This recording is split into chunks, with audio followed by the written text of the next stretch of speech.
Back in December of 2010, I got a call to come do a show here in Glendale, Christmas time show, and it went very well with the orchestra, and it was a very good experience. And for me, it was, well, this was great, that's kind of fun. Come to find out, not too much later, that they were kind of looking to expand the program a little bit here and looking into maybe bringing in a full-time conductor, artistic director. And so it wasn't really very long after that I got a call from Barry McComb and Elisa Glickman from Glendale Arts to say, would you have any interest in doing this on a more full-time basis? And it took me about 1.2 seconds to say yes, because this opportunity does not come along every day, and especially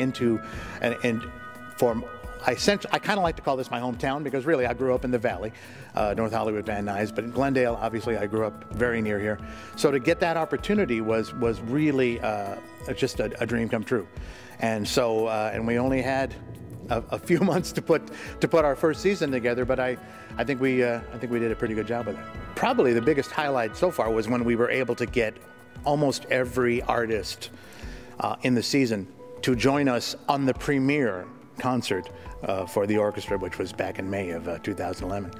And I think to see all those artists on stage joining us and contributing their talents and their time to one concert was amazing to me, that we were able to see that. And so that experience, and stylistically, and what's so great about Pops Orchestra is that the style of music really can be almost anything you want, as long as you're able to adapt it for the orchestra.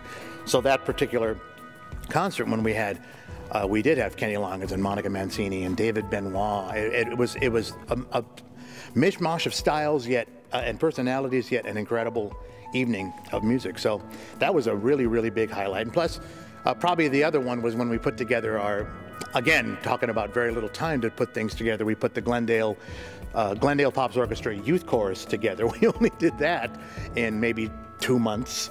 We auditioned all the kids around the city and put that together for our Christmas concert. So that was a real joy to see that come together so quickly and so efficiently and so well.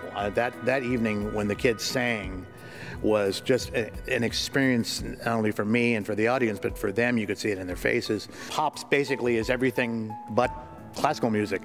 So to answer your question is, well, sure, yeah. I mean, that absolutely is something we can look into in the future. This being the first year, and I think I mentioned we only had about 2 months to put the youth chorus together. The time it made the most sense was for Christmas, and it will make, again, that same sense for this upcoming season to have the youth chorus there again. But to really, in the broad scope, in the big picture, involving youth is all-encompassing, all-important, of course, in the community. Not just for the youth chorus. Perhaps in the future we'll be looking at something where we can involve the instrumental students here. As we know, Glendale has marvelous music programs in their middle and high schools, and I think, and of course college as well. And so I think there will be many opportunities to mix in youth or college-age kids in with some kind of program. Yeah, we'll definitely be looking at that. For me, I was well aware of this theater, well aware of its history, and I also remember when not too many years ago, when the theater kind of came back in a big way.